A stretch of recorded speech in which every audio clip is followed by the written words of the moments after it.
Scraps is looking at my hand like she wants to bite me. Also, colorless things are go.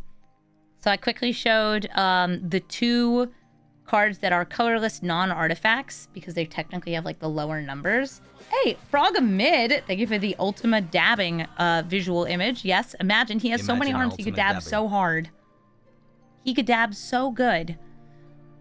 Bahamut, it's huge. It's 9 mana, and really I'd want to be cheating it into play. But if you have 9 mana, like, go for it. It'll win the game. It should win the game.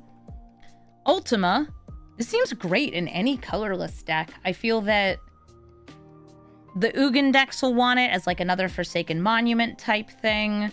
You could play this in all of your big silly Eldrazi decks.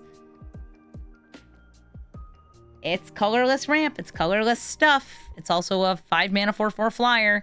In limited, I think it's fine. You can use it to turn off your opponent's lands and cut them off from colors.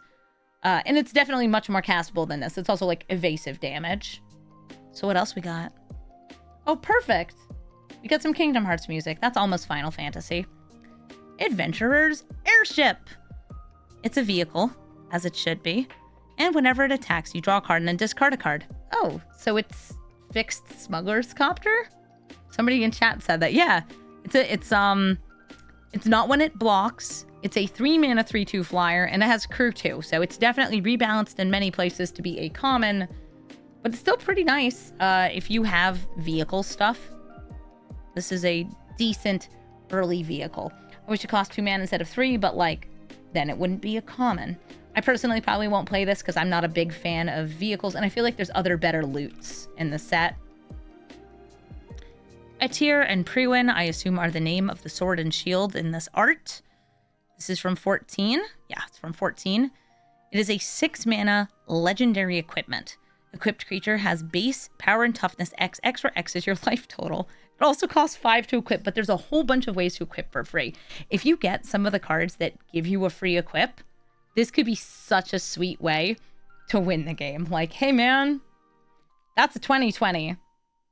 Have fun, but it does still cost 6 mana to play, so it's not like you're getting this out right away. You have to wait. This is the Heavensward Paladin Relic gear. I assume that's like the best gear.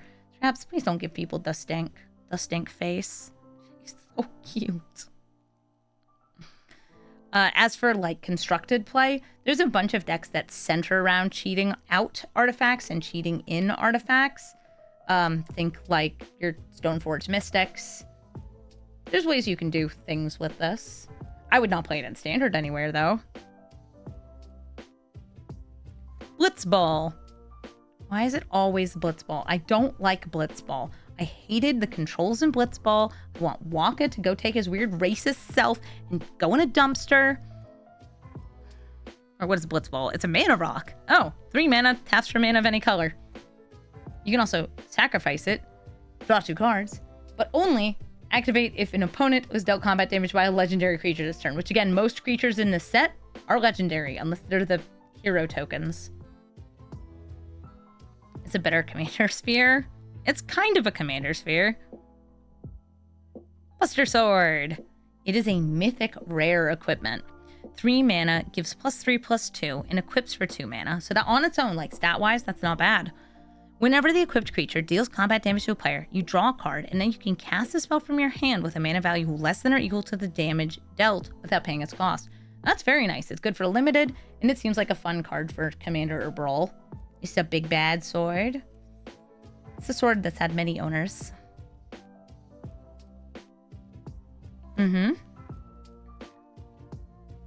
You could activate it in Commander off an opponent, hurting an opponent. You could technically equip it to one of your opponent's creatures. There's ways to do that.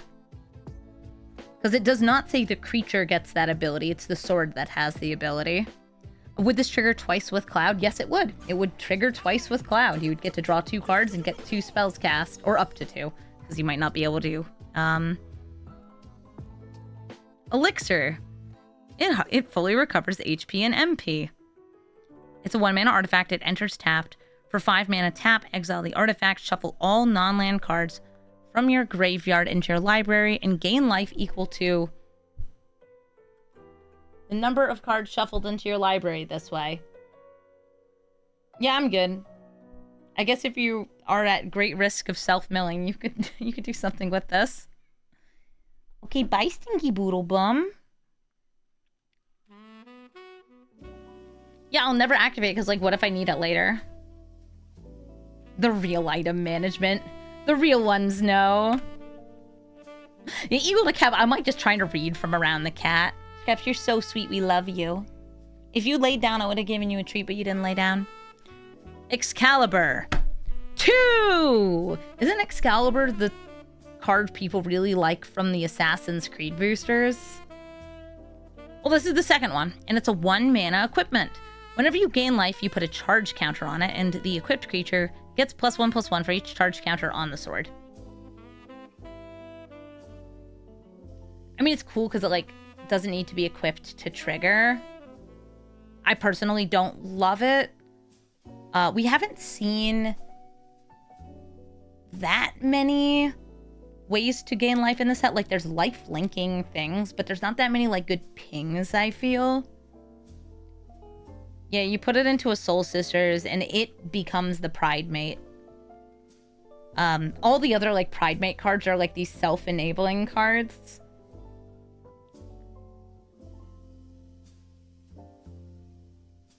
Yeah, it's cute because it's, like, 1 mana. Somebody's asking, where is Red 13? Red 13 is in the Commander deck for Final Fantasy VII. So he does have a card, it's just not here. Genji Glove. 5 mana equipment. Equipped creature gets double strike, and whenever the equipped creature attacks, if it's the first combat phase of the turn, untap it and get an additional combat phase. Ooh, putting that on the equipment. Okay, so give this to Lightning, so she gets up to 4 hits in one turn. And then by then she should win. Very expensive. It's 5 mana. There are ways to cheat it out in Constructed. Seems kind of cool. Seems kind of cool to me. I think that the Genji Glove is not something I don't think I would really focus on it in Limited. I might put it into a deck, but I also don't think I would lean on it that hard. Instant Ramen. Yeah, it does essentially give quadruple strike. There's actually a bunch of commanders that I would put this in just because it's like, they rely on dealing combat damage to trigger, and this gives you the potential of 4 hits. Kind of like where I'm running, was it like Shrieker and stuff? Might consider putting this in instead. Cup noodles. I could honestly go for some instant ramen so hard right now. I would love to have some instant ramen. 2 mana, flash, because you can make it really fast. When this artifact enters, draw a card. You can pay to, sacrifice it, and eat it, because it's a food to gain 3 life. If you want to sacrifice it to something else, there's a bunch of good things to sacrifice it to in the set. But it's nice because it cantrips. It triggers things that care about artifacts. Ugin loves ramen. You could put this in your Ugin deck, sure. It's fast food. Golbez likes it. Yeah, he does, because it's an artifact. No, instant ramen should not be on the list of foods you are eating. However, it's salt, and sometimes you really want warm salt meat flavor. Ghost Train also loves ramen. Yup, you can feed instant ramen to the Phantom Train. And it's actually like a pretty good card to do it because it's already drawn. The Phantom Train has no rider. It's piloted by Ramen, the ghost of Ramen. Iron Giant. 7 mana, 6/6, Vigilance, Reach, Trample. It's a French vanilla if ever there was one. That seems cool. It's very expensive, but like, it's a big dumb thing to put at the top of your curve. Lionheart. Hey, that's that guy's name. 4 mana, artifact equipment. When it enters, it deals 2 damage to any target. Oh, I like that. Some colorless removal. And the equipped creature gets +2/+1, equips for 2. It is an expensive artifact, but I do like that ping on enter. This guy's not a demon. Oh, no, he is a demon. Yeah, I was like, demon golem would make sense, too.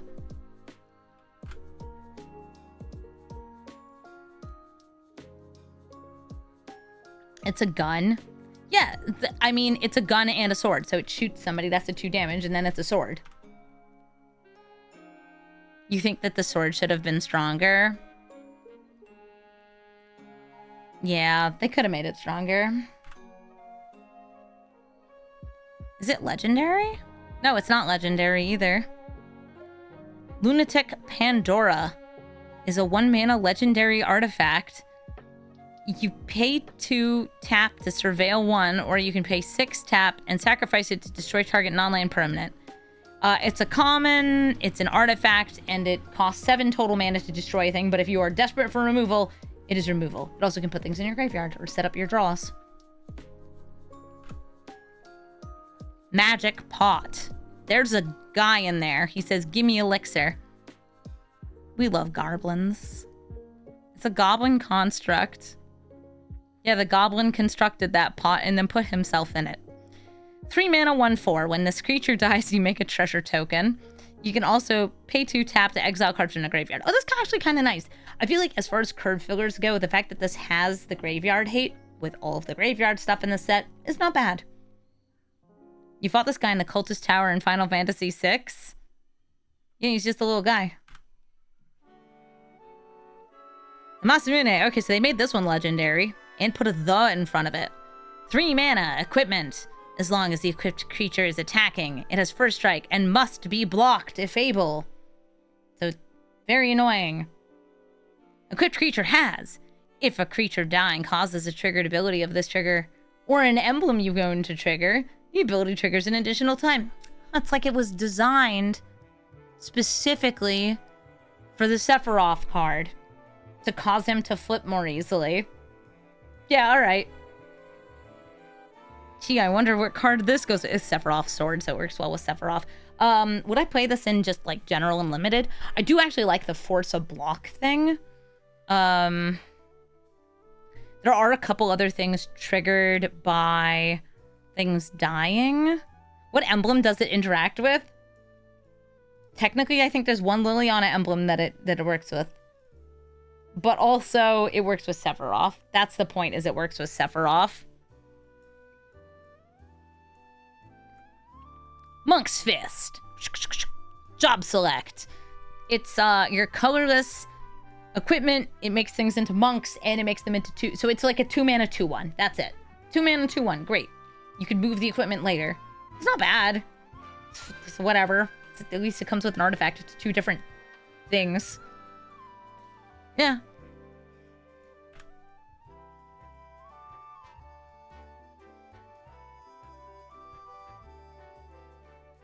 Poo-poo UFO. 2 mana. 0/4. It's a flying construct alien. You can tap to put a land from your hand into the battlefield, and for 3 mana, this creature's power becomes the number of towns you control. Okay. So it's another towns card. It's kind of cute. It helps you ramp. You're doing landfall things. He's just a little guy. The Regalia! Oh my god, it's the car from the boy band. 4 mana, 4/4, haste. Whenever it attacks, you reveal cards on the top of your library until you find a land. Put it into the battlefield tapped. Rest on the bottom of your... Oh, that's actually pretty sweet. It's a pretty good land. There is, honestly, one problem with this. There's another card called, I think, Lumbering World Wagon, which was in Aether Drift. And it's in green, but it kind of does what this is doing more. But this can get you non-basics. That one fetches a basic out. This one is like reveal from the top until you find a land and you get it. It's also colorless, yeah, so you can play it in any color landfall. The birds like the card, yeah. If you have a lot of landfall, this gets better. It's also, this is absolutely, like, a nice card in limited. I like this in limited. I'm just saying, it has to compete with Lumbering World Wagon or whatever it was called in Constructed. Yes, this one's haste in crew 1, but World Wagon is crew 5. But World Wagon also triggers when it enters and has a non-static power based on the number of lands you have.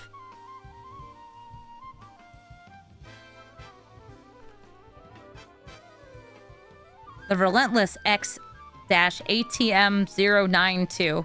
It's a robot spider, because of course it is. Guys, it's perfect. You can put it into your Shelob deck. 6 mana, 6/5. Can't be blocked except by 3 or more creatures. Pay 8. Return this card from your graveyard to the battlefield tapped with a finality counter on it.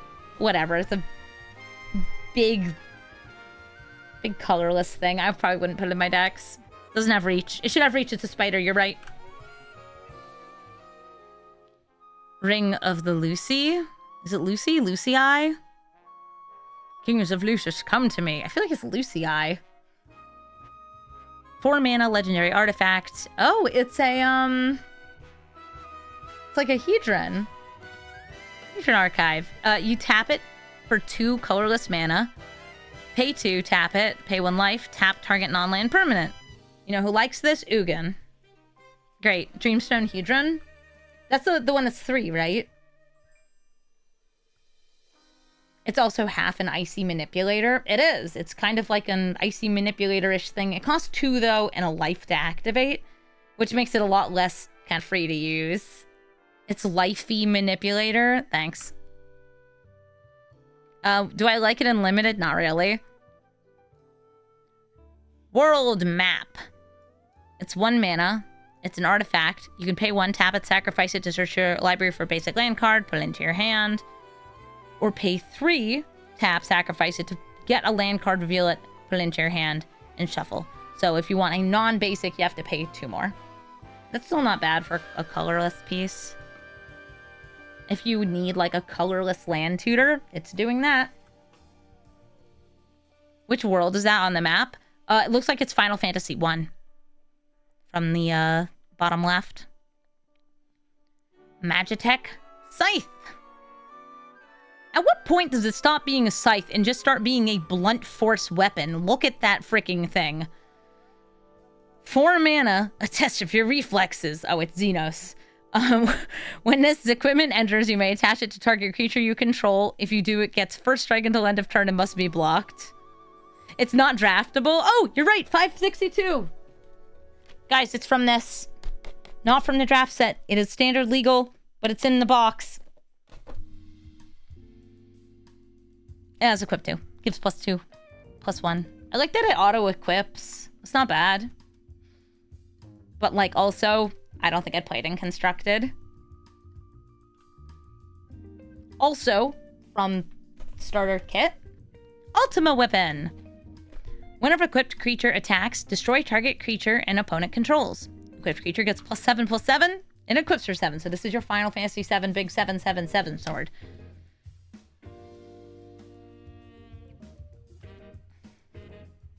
Is that the starter box? It is. This is the 2 little like dual decks.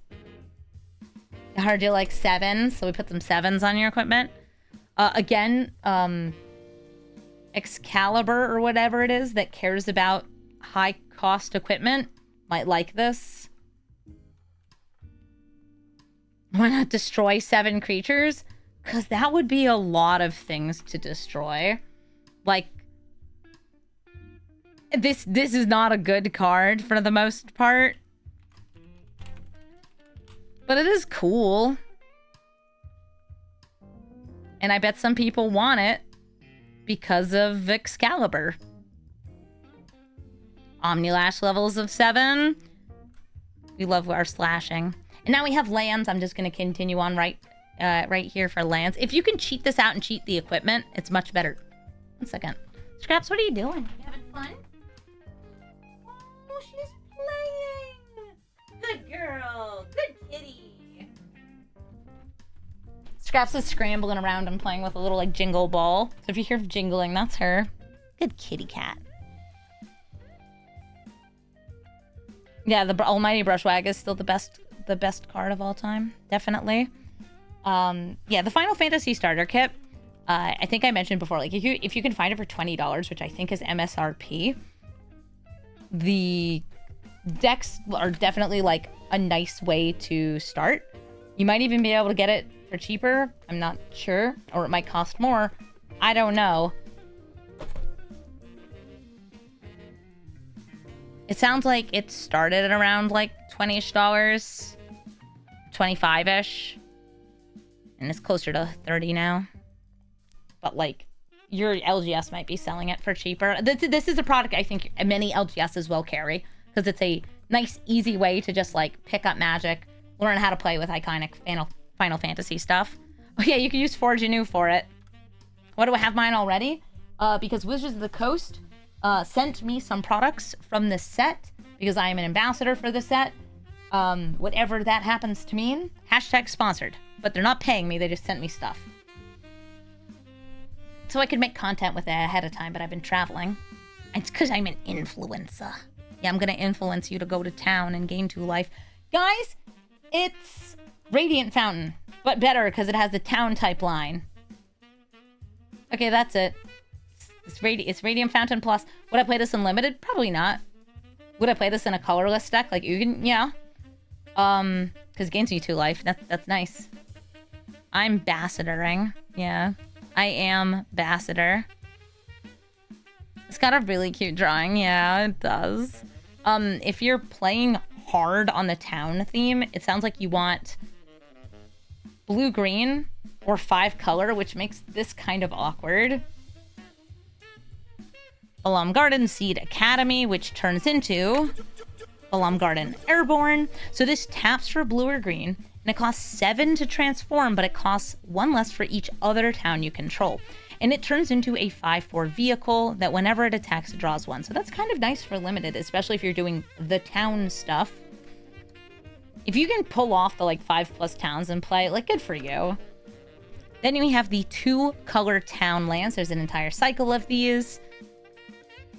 And we have a filter land town. You pay 1 to make a mana of another color. It also has cycling, which is kind of nice. And there are a couple things that get lands out of graveyards in this set. Clive's Hideaway has Hideaway. You hide away 4. So when it enters, you look at the top 4 cards of your deck, put 1 of them exiled underneath this. The rest go to the bottom of your library. You can pay 2, tap, and play the exiled card without paying its mana cost, but only if you have 4 or more legendary creatures, which is doable in limited. This is a cool way to like get a way to cheat out a spell in limited based on legendaries. I could also see putting this into some commander decks, especially ones that play lots of legendaries. It's a hideaway. It has hideaway. Crossroads Village is a town that comes in tapped, but you get to choose what color it is. This seems like a fine piece of fixing if you don't have the specific 2 color lands and you just need a town. Yeah, you could cheat out the 9 mana Bahamut. Did they errata Hideaway to give creatures haste? Did they? I don't know about that. But I haven't seen all rule changes. Hi, Scraps. You were just playing in the other room. Now you want to come back up here? What a good girl. Eden, Seat of the Sanctum. Another town. Taps for colorless. Pay 5, tap, mill 2 cards, and sacrifice a land and return another permanent card from your graveyard to your hand. Interesting. That's like a cool way to do recursion, but it is very expensive. But like you can use this as a land until late game when then you use the ability. What is this from? Final Fantasy 13, I think. Yeah, looking at the bottom, Final Fantasy 13. I just saw Cocoon get mentioned in a flavor text, and I'm like, those so-whatevers have a lot of cocoons mentioned. Okay, bye, Scraps. She just came in, they like yell at me, get scritched on the head. What a good girl. She missed me. This is another one of the 2-color cycle. Gold Saucer! Hey, I love gambling here. Taps for colorless. Pay 2, tap, flip a coin. If you win the coin, create a treasure token. Huh. So there's the one flip a coin card we've seen to go with the guy that always flips ahead. Great. Pay 3, tap, sacrifice 2 artifacts to draw a card. Oh, that part's actually kind of nice in this. It would be fun if, like, yeah, you play this card in Arena and it's like do do do do do do do do do do do do do do do do do do Gongaga Reactor Town. The flavor text should just say me Question mark. Gongaga, quote Zach, because they didn't give him that flavor text, even though he should have that flavor text. The Shinra people told us that everyone would be happy once the reactor was built. Wrong! You're siphoning the world's essence. Cool. Insomnia. Crown City. I know that's 15. Rabanastra.